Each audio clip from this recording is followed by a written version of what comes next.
Приоритетным направлением в районе у нас является жилищное строительство. В 2017 году в эксплуатацию, сдано 21 034 квадратных метров жилья, в том числе индивидуального жилья 20 311 квадратных метров.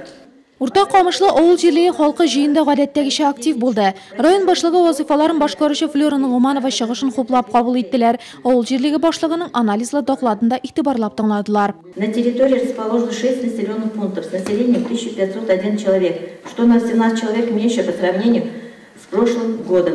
Из них 841 человек составляет трудоспособное население, пенсионеры 462 человека, школьников 106. Родилось в 2017 году 14 малышей, а умерло 28 человек. Соңгы елларда әлеге җирлектә республика программалары буенча байтак эш башкарылган. Бу елга да планнар зурдан. Халыкның җыенда җитәкчелеккә җиткерелгән сораулары да мөмкинлек буенча тормышка ашырылачак дигән нәтиҗә ясалды җыенда. Яңайгылы авыл җирлегендә дә еллык эшчәнлеккә багышланган җыен оешкан төстә узды.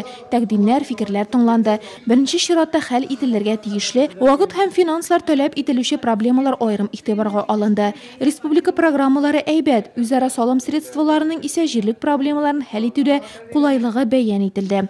Югары Нурлат микрорайоннары гражданнары да җыенда актив булды. Чараларның барысында да район башлыгы вазифаларын башкаручы Флора Нугманова һәм район тормышын тәэмин итүгә чакырылган хезмәтләр җитәкчеләре һәм белгечләре катнашты.